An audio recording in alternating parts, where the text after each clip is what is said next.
తప్పు చేయకుంటే భయమెందుకు? విద్యుత్ కొనుగోలులో అక్రమాలపై కేసీఆర్కు కాంగ్రెస్ నేత సూటి ప్రశ్న.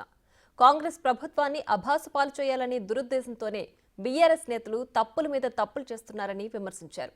ఇంకా ప్రభుత్వంలో ఉన్నట్లు భ్రమపడకండి అంటూ హితవు పలికారు. కేసీఆర్ గారే ప్రతి ఒక్క అవినీతి అక్రమాల్లో ప్రధాన ముద్దాయిగా ఉంటున్న పరిస్థితి ఎందుకు వస్తుందో మీరు ఆలోచించుకోండి. ఒక కలెక్టివ్ క్యాబినెట్ డిసిషన్ ఉండాల్సిన పరిస్థితుల్లో ఫోన్ ట్యాపింగ్ అనగానే పెద్ద ఆయనే అంటారు, కాళేశ్వరం అనగానే పెద్ద ఆయనే అంటారు, విద్యుత్ కొనుగోలు అనగానే పెద్ద ఆయనే అంటారు. ఏ దాన్ని చూసినా ఇప్పుడు ఆయనే అంటున్న పరిస్థితి ఎందుకు వస్తున్నదో మీరు ఆలోచించుకోండి. ఇలా మేము పారదర్శకంగా విచారణ జరిపించడం అనేది ప్రభుత్వం యొక్క విధి. మేము లక్షల కోట్ల రూపాయల మీరు పనిచేసినాము, జీడిపిని పెంచినాము, స్టేట్ జీడిపిని పెంచినామని చెప్తారు కదా. ఇలా 22 లక్షల కోట్ల పైచిలకి అలా ఇక్కడ పనులు జరిగితే దాంట్లో అక్రమాల శాతం దాదాపు 25 to 30% ఉన్నట్టుగా ఒక ప్రైవేట్ అంచనా ఉంది. మరి దీనికి ఎవరు బాధ్యత వహించాలి? ప్రజల సొమ్ము ఇలా దోచుకున్న వాళ్ళను దొంగలు అంటారు. ఆ దొంగ ఆయన ఇప్పుడు ఏమంటుండంటే, నాకు ఆ పోలీస్ ఆయన నన్ను అరెస్ట్ చేయాలి, ఎస్ఐఏ నన్ను పట్టుకోవాలంటున్నాడు. మిమ్మల్ని ఎవరు పట్టుకోవాలి, ఎట్లా పట్టుకోవాలి, మీరు చేసిన దొంగతనాలు ఏందనేది ఎంక్వైరీ కమిషన్స్ ఈరోజు తేలుస్తాయి. ప్రభుత్వానికి మీరు టర్మ్స్ డిక్టేట్ చేస్తున్నారు అంటే ఏంది? మీరు ప్రభుత్వంలో ఉన్నారనుకుంటున్నారా? ఏ కమిషన్ దేని కొరకు వేయాలి, ఏ అంశాల మీద చేయాలి, నిర్ణయాలు తీసుకోవడానికి రికమెండేషన్స్ ఉంటాయి.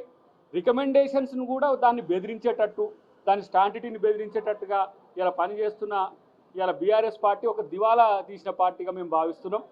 ఇట్లా కాకుండా అసలు ఫస్ట్ మీరు కలిసి కూర్చొని చర్చించి మీ ఎజెండా ఏందో ఫిక్స్ చేసుకోవాల్సిన అవసరం ఉంది. అన్నిటికంటే ముఖ్యంగా చెప్తున్నారు, జగదీశ్వర్ రెడ్డి గారు ఒక మాట అన్నారు హౌస్లో, మీరు మేము ఎక్కడ కూడా అవినీతి చేయలేదు, మేము న్యాయబద్ధంగా ఉన్నాము, మీరు ఏ కమిషన్స్ వేసినా దాని ముందుకు వచ్చి మేము ఇలా సమాధానం చెప్పడానికి సిద్ధంగా ఉన్నామని చెప్పి సభా సాక్షిగా చెప్పిన తర్వాత ఇలా కమిషన్ వద్దని చెప్పడం అనేది ఏ రాజకీయమో మీరు ఆలోచించుకోవాల్సిన అవసరం ఉన్నది. కాబట్టి ప్రభుత్వాన్ని అబాసుపాలు చేయడానికి ప్రయత్నం చేస్తున్న కొంతమంది మిత్రులను చూస్తే నాకు జాలి అనిపిస్తున్నది. ముఖ్యంగా కేటీఆర్ లాంటి మిత్రుడైనా, హరీష్ రావు లాంటి వాడైనా, లేదంటే జగదీష్ రెడ్డి లాంటి వాడైనా, లేదంటే కొన్నిసార్లు బీజేపీ వాళ్ళు కూడా వాళ్ళకు కొంత వాడుతున్న పరిస్థితి ఉన్నది. రాజకీయాల కోసం విద్యార్థులను రెచ్చగొట్టడమో, లేకపోతే ఆయా శాఖలకు సంబంధించిన అంశాల్లో ఇష్యూస్ లేపడమో మీరు ఎజెండాగా పెట్టుకోకుండా ప్రభుత్వం అంటే మీరు అనే అంశం కూడా గమనించండి. ప్రభుత్వం అంటే కాంగ్రెస్ పార్టీ అధికారంలో ఉండొచ్చు కాక మీ పరిధుల్లో మీకు కూడా రాజ్యాంగబద్ధ హక్కులు ఉన్నాయి, రాజ్యాంగబద్ధ హోదాలు ఉన్నాయి. వాటిని వినియోగించుకోండి. ప్రభుత్వానికి అంశాలు ఉంటే ముఖ్యమంత్రి గారి దృష్టికి కానీ తదితర ఏదైతే శాఖలు ఉన్నాయో వాటికి సంబంధించిన అంశంలో మీరు ఆ దృష్టికి తీసుకొస్తే పరిష్కరించలేని ప్రభుత్వం కాదు ఇది. వినే ప్రభుత్వం. సామాన్యుడు చెప్పినా సరే కాంగ్రెస్ ప్రభుత్వం వింటది కాబట్టే ప్రజలు ఎన్నుకున్నారు. విని పరిష్కరించకపోతే మమ్మల్ని ప్రశ్నించండి, విమర్శించండి. కానీ ప్రతిదీ అనవికాలి కోరికలు కాకుండా ప్రభుత్వం పరిధిలో దాన్ని పరిష్కరించే అంశాలను మీరు ఆలోచించాలని చెప్పి తెలియజేస్తూ, ఇంకా ప్రభుత్వాన్ని, ప్రభుత్వ కమిషన్లను తప్పుబట్టే విధంగా మీ కార్యాచరణ బంద్ చేసుకోండి. ఫస్ట్ మాజీ ముఖ్యమంత్రిగా ఉన్న, లేదంటే బీఆర్ఎస్ పార్టీ జాతీయ రాష్ట్ర అధ్యక్షుడిగా ఉన్న కేసీఆర్ గారు ఫస్ట్ మీరు మేల్కొనండి. ఇప్పుడు దాదాపు 5-6 నెలలు అయింది ఇక్కడ ప్రభుత్వం ఏర్పడి, విపక్ష నేతగా మీరు అట్టర్ ఫ్లాప్ అవుతున్నారు. మీ పార్టీ ప్రజా సమస్యల్ని ప్రభుత్వం దృష్టికి తీసుకురావడానికో లేకపోతే ప్రభుత్వానికి నివేదించడానికో తడబడుతున్నది. మీరు ఇంకా ప్రభుత్వంలో లేరు.